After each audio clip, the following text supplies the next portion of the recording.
The Infinix Note 50 Pro Plus is better than 95% of phones in the US market, and here's why. Now, in my honest opinion, I can't help but wonder why the Infinix Note 50 Pro Plus isn't in the United States. Because if we're being honest, if it were, it would shake the smartphone market to its core. And after all of the things that I found this phone to do, from an AMOLED display that's so smooth that it makes scrolling feel like gliding on air, a camera system packed with AI enhancements that rival devices that's twice its price, and a battery that refuses to die even after a full day of heavy use. And while the Infinix Note 50 Pro Plus is killing it right now, here in the US, we have Apple and Samsung who continue to push out overpriced phones, convincing people that innovation only comes at a premium. But here's the honest truth. The Note 50 Pro Plus delivers the same, if not better, performance without the ridiculous price tag. Like for instance, imagine walking into a store, holding this phone next to the latest iPhone, and realizing that you're paying half the price for something that's just as good, if not superior. It would not only be a wake-up call, but it will also make everyone question why we're so insistent on paying so much money. And if this phone ever makes its way to the US, the bigger brands that we have in the US better be ready, because the tech that's coming out overseas is doing almost everything that we are asking for. So in this video, I will not only be sharing my experience with the Note 50 Pro Plus after 2 weeks of use, but I also wanted to help you guys decide on whether or not it's worth buying. Also, if you guys enjoyed this video, don't forget to like and subscribe. I'm trying to hit 100,000 subscribers by the end of the year. And also, let me know what other underrated phone that you would like me to look at next. Now, taking a look at the most exciting thing about my experience with the Note 50 Pro Plus, the AI eraser has been a game changer for me. Like for example, you can see that my hand is right in the way of the shot, and instead of me having to take another picture, I just simply highlighted it with the AI eraser tool, and boom, it disappeared naturally. And not only did it make it disappear, but the AI filled it perfectly. The AI cutout feature is equally impressive. If I ever want to create a thumbnail for a video, I can take a photo of myself holding the Note 50 Pro Plus, and with just one tap, the AI will perfectly separate me from the background, so no more tedious manual outlining or dealing with messy edges.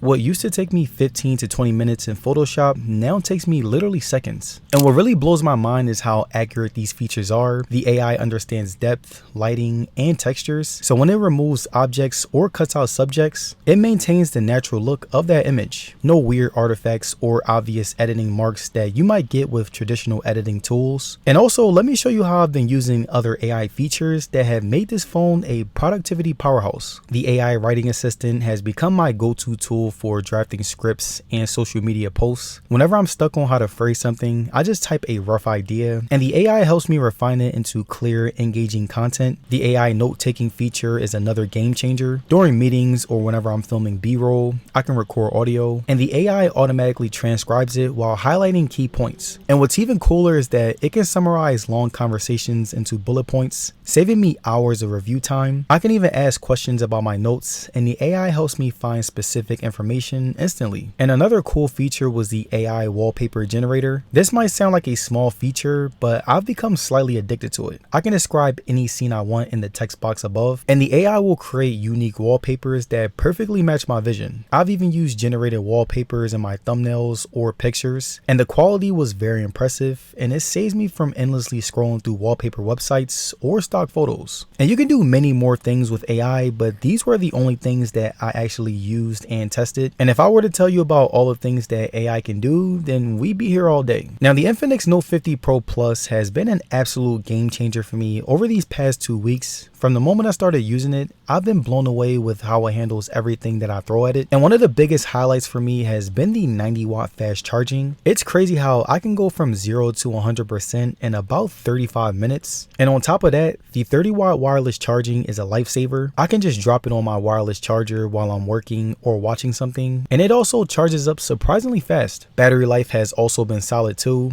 I get around 6 to 7 hours of screen time every day, which is more than enough for my daily routine, whether I'm scrolling through social media, watching videos, playing games, or handling work tasks like emails and messaging. The phone keeps up without breaking a sweat. the performance is smooth, the display is crisp, and I haven't had any issues with lags or slowdowns. So overall, the Note 50 Pro Plus has been an amazing device for me. It charges extremely fast, lasts all day, and handles everything that I need effortlessly, so it's safe to say that I'm really enjoying the battery. Now, the display on my Note 50 Pro Plus has been one of my favorite things about this phone. The colors are vibrant, the brightness is solid even outdoors, and despite only being 1080p, the visuals are sharp and enjoyable. Whether I'm watching videos, gaming, or just scrolling through social media, everything looks great. The 144Hz refresh rate is really nice when it does work. It makes animations and scrolling feel buttery smooth, but I've noticed that it can be a bit inconsistent at times, sometimes dropping down to 60 or 120 randomly, and in my opinion it's not really a huge deal, but it's something that I really did pick up on. And as far as security, both the facial recognition and fingerprint sensor have been impressively fast and reliable. The fingerprint sensor unlocks the phone almost instantly, and as far as security, both the facial recognition and fingerprint sensor have been impressively fast and reliable. The fingerprint sensor unlocks the phone almost instantly, and the face unlock works just as quickly, even in dim lighting. So overall, the display experience has been really good. Even though it's not at the highest resolution out there, it still looks fantastic, and the smooth performance makes using the phone feel very premium. Now also, over the past 2 weeks, I've been testing out the SpO2 and heart rate sensor on my Infinix Note 50 Pro Plus, and I have to say that it's been a pretty interesting feature to have.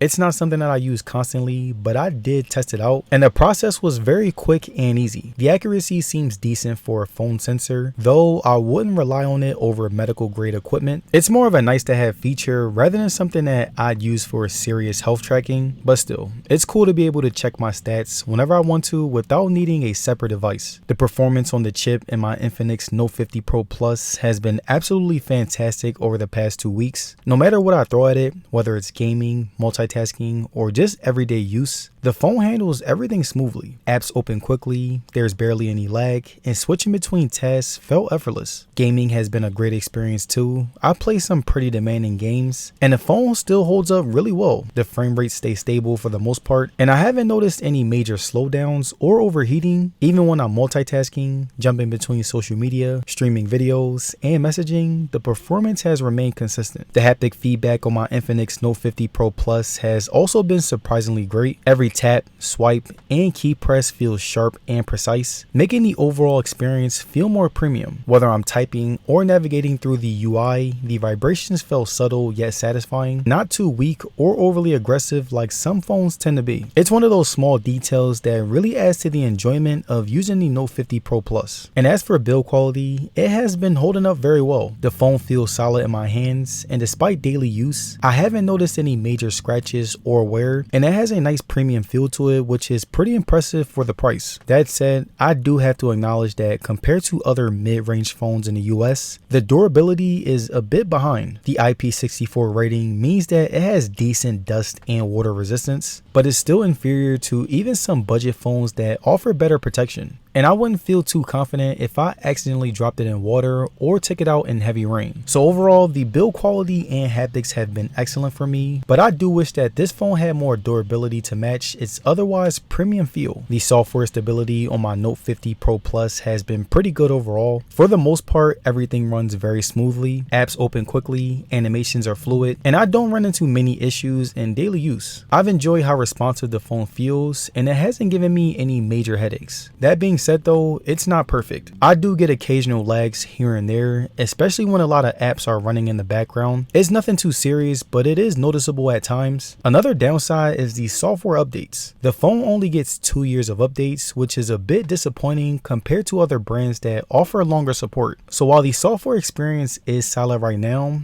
I do wonder how well it'll hold up in the long run. Now, in regards to my last video, I wanted to answer some very important questions that you guys were asking. Now, for everyone that asked what networks that the Infinix Note 50 Pro Plus supports, it supports mostly all 5G networks in the US, including Verizon, T-Mobile, etc. So if you are interested in buying it and you live in the US, you should have no problem putting your SIM card in and using it from the go. To everyone asking about the call quality, I say that it's pretty average. Speakerphone sounds pretty bad due to the bad speakers, but when talking on headphones or putting it in my ear, it feels and sounds like the average phone. No unexpected hangups so far, far, so I'd say that it's not bad. And for the last few questions, since I'm in the US, this phone was sent to me directly from Infinix, but if you are in the US or any other country where this phone is not obtainable in your region, you can go on eBay when it comes out, or you can go to electronics.com to purchase this or any other overseas phone. Personally, I would suggest eBay though, since the price will be closer to the accurate price that the phone actually costs. Now the Note 50 Pro Plus supports a 50 megapixel main, 50 megapixel periscope telephoto, and an 8 megapixel ultra wide that till this day really surprised me with how good it was for a lower price phone. The camera experience in my Note 50 Pro Plus has been solid overall.